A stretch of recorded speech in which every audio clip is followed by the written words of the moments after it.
പ്രവർത്തനങ്ങൾക്കിടെ കൂടിയുള്ള വിതരണ പൈപ്പ് പൊട്ടിയതായി പരാതി. കോതമംഗലം നഗരസഭ 33-ാം വാർഡിലാണ് സംഭവം. പൈപ്പ് പൊട്ടുന്ന സംഭവം പതിവാണെന്നും ഇതിനെതിരെ പരാതി നൽകിയിട്ട് വാട്ടർ അതോറിറ്റി അധികൃതർ അനാസ്ഥ തുടരുകയാണെന്നും നാട്ടുകാർ പരാതിപ്പെട്ടു. റോഡ് നിർമ്മാണത്തിന്റെ ഭാഗമായി ടാറിംഗ് ജോലികൾ നടത്തുന്നതിനിടെ വാട്ടർ അതോറിറ്റിയുടെ ഗാർഹിക വിതരണ പൈപ്പ് ലൈൻ തകർന്നതായി പരാതി. തങ്കളം കുരൂർ റോഡിലാണ് സംഭവം. തങ്കളം ബൈപ്പാസിന് സമാന്തരമായിട്ടുള്ള റോഡാണ് ഇത്. കാലങ്ങളായി റോഡിന്റെ അവസ്ഥ മോശമായി തുടരുകയായിരുന്നു. ഈയിടെയാണ് BMBC നിലവാരത്തിൽ റോഡ് ടാർ ചെയ്യാൻ നടപടികൾ ആരംഭിച്ചത്. ഇതിനു മുന്നോടിയായി കുഴികൾ നികത്തുവാനുള്ള പ്രവർത്തനങ്ങൾ നടത്തിവരികയായിരുന്നു.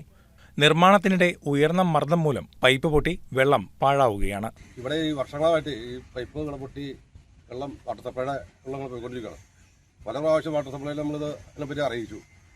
അവരിത് തിരിഞ്ഞു നോക്കാണ്ട് നടക്കുന്ന സാഹചര്യത്തിലാണ് ഇപ്പോൾ വീണ്ടും ടാറിങ് വന്നതാണ്. ഇതുപോലെ ചെറിയ ചെറിയ പൊട്ടലുകൾ പല കാലത്തും ഈ റോഡിലെ സൈഡുകൾ പൊട്ടിയിട്ടുണ്ട്. ഇത് നന്നാക്കാതെ ഇതിൻ്റെ മുകളിൽ ടാർ ചെയ്തിട്ട് യാതൊരു പ്രയോജനം ഉണ്ടാവില്ല. വീണ്ടും റോഡ് പൊളിഞ്ഞ് പോകുന്ന ഒരു അവസ്ഥയിലേക്ക് വരും.